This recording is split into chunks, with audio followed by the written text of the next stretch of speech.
Reserve bank of India स्थापित करने में बाबा साहब अम्बेडकर का योगदान था। कितने लोगों को पता है? हिंदू कोड बिल में महिलाओं के लिए इतना बड़ा स्थान देने में बाबा साहब अम्बेडकर का योगदान था। आज हमारे देश के अंदर महिलाओं को जो बराबरी का अधिकार मिला है, उसमें बहुत बड़ा योगदान बाबा साहब अम्बेडकर का है। भारत में किसानों की जो दुर्व्यवस्था थी, किसानों की बदहाली के बारे में आवाज उठाई, उसके बारे में हमारे में से कितने लोगों को पता है? वो इतनी बड़ी हस्ती थे, इतने महान व्यक्ति थे, कहीं ना कहीं उनको एक तरह से दलितों का नेता बना के हमने उनके दायरों को बहुत संकुचित कर दिया। उन्होंने अपने जीवन में दलितों की तो आवाज़ उठाई ही उठाई। वो खुद उस समाज से आते थे, उन्होंने खुद अपने जिंदगी में बहुत संघर्ष किया, लेकिन उन्होंने समाज के हर उस वर्ग की आवाज़ उठाई जो समाज का वर्ग दबा हुआ था, कुचला हुआ था और जो अन्याय झेल रहा था।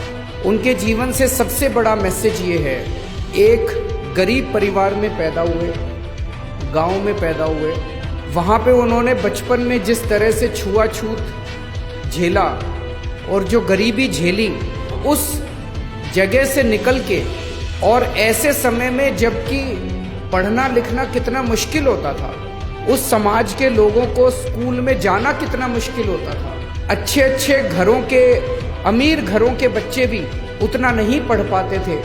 ऐसे में बाबा साहब अम्बेडकर ने इतने गरीब परिवार से निकल के और डबल डॉक्टरेट की डिग्री ली, कोलंबिया यूनिवर्सिटी से पीएचडी की और लंदन स्कूल ऑफ इकोनॉमिक्स से पीएचडी की। मैं समझता हूँ आज की डेट में भी 2019 में कोलंबिया यूनिवर्सिटी से और लंदन स्कूल ऑफ इकोनॉमिक्स से, दोनों से डिग्री लेना, डॉक्टरेट की, पीएचडी की, हर व्यक्ति के बस की बात नहीं है। रिजर्व बैंक ऑफ इंडिया स्थापित करने में बाबा साहब अम्बेडकर का योगदान था। कितने लोगों को पता है? हिंदू कोड बिल में महिलाओं के लिए इतना बड़ा स्थान देने में बाबा साहब अम्बेडकर का योगदान था। आज हमारे देश के अंदर महिलाओं को जो बराबरी का अधिकार मिला है, उसमें बहुत बड़ा योगदान बाबा साहब अम्बेडकर का है। भारत में किसानों की जो दुर्व्यवस्था थी, किसानों के बारे में उन्होंने इतने कदम उठवाए और इतने उन्होंने किसानों की बदहाली के बारे में आवाज उठाई, उसके बारे में हमारे में से कितने लोगों को पता है? बाबा साहब अम्बेडकर ने ऐसा संविधान दिया है हमारे देश को। आप सोच के देखिए, 1947 में जब देश आजाद हुआ था, पूरे देश के ऊपर छोटे छोटे इतने राजा महाराजा थे।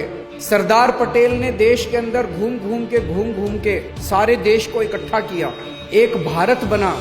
पूरी दुनिया को उस टाइम ये लग रहा था कि भारत ज्यादा दिन चलने वाला नहीं है। इतनी विविधताएं थी, इतने धर्म थे, इतनी जातियां थी, इतनी संस्कृतियां थी, और उस सारे देश को सरदार पटेल जहां एक और इकट्ठा कर रहे थे, बाबा साहब अम्बेडकर ने ऐसी किताब लिखी, ऐसा संविधान दिया।